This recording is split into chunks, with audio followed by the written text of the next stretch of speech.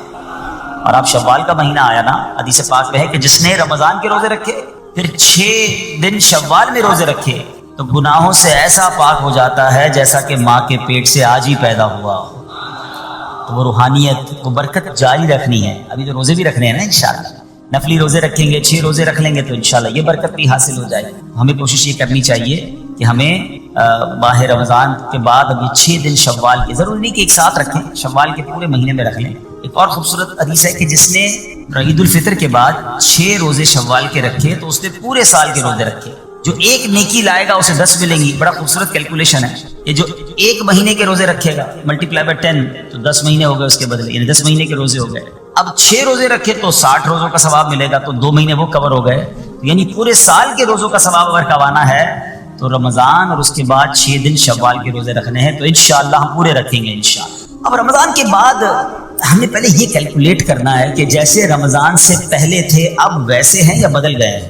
اگر کسی کی رمضان سے پہلے بھی نمازیں قضا ہو رہی ہیں اور جیسے ہی رمضان گیا پھر قضا ہو رہی ہیں، رمضان سے پہلے بھی جھوٹ تھا، ماہ رمضان گزارا اب پھر جھوٹ ہے، رمضان سے پہلے بھی حرام روزی تھی، رمضان گزارنے کے بعد دوبارہ شوال سے وہی حرام روزی شروع ہو گئی ہے، تو پھر اس کا مطلب رحمت کی بارش میں وہ نہایا نہیں ہے، اس کی زندگی میں کوئی بدلاؤ آیا نہیں ہے۔ رمضان تو بدلنے آیا تھا، ایک نئی زندگی دینے آیا، لیکن دیکھنا یہ ہے کہ کیا ہمیں وہ نئی زندگی ملی یا ہم پھر اسی پرانی روٹین پر، وہی گناہوں بری عادتیں، وہی بری عادتیں، وہی نگاہوں کے گناہ، وہی زبان کے گناہ، وہی کانوں کے گناہ۔ یہ غور کرنا ہے، اتنا بڑا انعام ملنے کے بعد بندے کو بدلنا چاہیے۔ مہینہ بندہ کہتے ہیں نا کسی بیماری سے نکل کر آتا ہے تو بندہ کہتا نہیں یار اب یہ کام نہیں کرنے، بیماری کے بعد مجھے پتا چلا کہ کتنا مشکل ہے، میں نے یہ والے کھانے نہیں کھانے، میں نے یہ والے، کسی بھی جگہ ایک مہینہ کوئی گزار لے، چاہے وہ ہاسپٹل میں گزار لے، چاہے کسی اچھی صحبت میں گزار لے، چاہے کہیں اچھے کہتے ہیں نا انسٹیٹیوٹ میں گزار لے، اس کی زندگی میں خوب بڑا امپیکٹ آ جاتا ہے، زندگی بدل جاتی ہے۔ ہمیں تو پورا مہینہ رحمت کے سمندر میں رکھا گیا تھا، رحمت کی بارش میں رکھا گیا تھا، صبح بھی رحمت، شام بھی رحمت، افطار بھی رحمت، سحری بھی رحمت، دعائیں قبول ہو رہی تھیں، راتوں کو ایک عجب رونق تھی ماشاءاللہ، ہزاروں لاکھوں عاشقان رسول نے، بلکہ آل اوور دا ورلڈ دیکھے تو شاید کروڑوں لوگوں نے اعتکاف کیا۔ اب اعتکاف کرنے کے بعد بھی نہ بدلا، مسجد میں آنے جانے کے بعد بھی نہ بدلا میں، اور پھر ویسے ہی ہو گیا، تو پھر قصور کس کا ہے؟ قصور تو پھر میرا ہوا نا۔ یاد رکھیے قصور بارش کا نہیں ہوتا، زمین کا ہوتا ہے۔ رحمت کی بارش تو برسی، جو زمین نرم تھی اس نے پھول اگا دیے، جو زمین زرخیز تھی اس نے کھیت اگا دیے، اور جہاں پہلے ہی گندگی تھی تو بارش کی وجہ سے وہاں کیچڑ ہو جاتا ہے۔ بندہ بعض اوقات کہتا ہے یار وہ روحانیت نہیں رہی ہے، اب اجتماع میں جاتا ہوں تو وہ لطف نہیں آتا، دعا میں وہ آنسو نہیں بہتے ہیں، پہلے بہت لطف تھا اب وہ کم ہو گیا ہے، کم کچھ بھی نہیں ہوا ہے۔ دل کی بستی خراب تو نہیں ہو گئی ہے، دل کی بستی خود تو نہیں اجاڑ لی ہے۔ میر علیہ سنت لکھتے ہیں نا، بات سیاں سے میں نے بگاڑی، دل کی ہاتھوں سے بستی اجاڑی، بات سیاں سے میں نے بگاڑی، دل کی ہاتھوں سے بستی اجاڑی، لطف و عطا کی عطا کی میرے مولا، میرے مولا تو خیرات دے دے۔ دل کی بستی اجڑنے دینی نہیں ہے، شیطان آیا ہے اجاڑنے کے لیے، پلان پورا ہے اس کا، اس سے سب چھین لینا ہے، اس کی نمازیں، اس کے روزے، اس کی آنسو، اس کی دعائیں، اس کے سجدے، اس کے صدقے، اس کی خیرات، اس کے چہرے پر جو داڑھی سج گئی، سر پر جو امامے آ گئے، بہنوں نے جو پردے کی نیت کر لی، وہ آیا ہے بستی اجاڑنے، وہ آیا ہے ہم سے سب کچھ چھیننے۔ اب عقل مند وہ ہے جو شیطان کی باتوں میں نہ آئے، رحمان عز و جل کے رحمت کے سائے میں چھپ جائے، مسجدوں میں آتا رہے، نمازوں کی پابندی کرتا رہے، سنتوں پر عمل کرتا رہے، جی اگر چاہے بھی برائی کی طرف تو ان بری محفلوں کی طرف نہ جائے، اپنے گناہوں پر معافی مانگیں گے، انشاءاللہ راتوں کو اٹھ کر جب لوگ سو رہے ہوں گے اللہ کی بارگاہ میں عبادت کریں گے، اسی طرح فرمایا کہ صفوں کو درست کریں گے، اور انشاءاللہ رب کی بارگاہ سے خوب رحمتیں لوٹیں گے۔ اے میرے پیارے اسلامی بھائیوں، یہ سب کب ہو سکے گا کہ جب ہم اچھے ماحول میں رہیں گے، تہجد کو جب پڑھیں گے نا، جب پہلے فرض پڑھیں گے، جس کی فرضی قضا ہو رہی ہے تو اس کو تہجد کی باری کب آئے گی؟ استغفار تو جب کرے گا جب ایسے ماحول میں آئے گا کہ جہاں گناہوں کو یاد دلا کر معافی مانگنے کا ہمیں انداز اور اس کی فکر دی جائے۔ تو آج کے اس پرفتن دور میں دعوت اسلامی کا یہ پیارا ماحول آپ کے سامنے ہے، اس ماحول سے وابستہ رہیں، ہفتہ وار اجتماع میں، مدنی قافلوں میں، ہفتہ وار مدنی مذاکرے میں شرکت کرتے رہیں گے تو انشاءاللہ ان نیکیوں کا جذبہ بھی ملتا رہے گا، اور انشاءاللہ ایسے کام کرنے میں اللہ کرے کامیاب ہو جائے۔ تصور ہی کتنا پیارا ہے، یقین کریں، میں شاید پتہ نہیں وہ فیلنگ آپ کو محسوس ہو رہی ہے کہ نہیں، یہ تصور ہی کتنا پیارا ہے کہ کبھی میں کوئی ایسا عمل کر لوں کہ رب کی رحمت مجھے دیکھ کر مسکرا دے، اللہ راضی ہو جائے، اللہ خوش ہو جائے، اور کیا چاہیے، میری تو زندگی کا حاصل ہو گیا نا۔ تو اب یہ 3-4 کام آپ نے سن لیے ہیں، اس کو عمل کرنا شروع کر دیں۔ اللہ کریم سے دعا کرتا ہوں کہ رب کریم اپنی رضا والے کام ہمیں بڑھ چڑھ کر کرنے کی توفیق عطا فرمائے۔ اللہ پاک ہم سب کو عمل کرنے کی توفیق عطا فرمائے۔ صلو علی الحبیب۔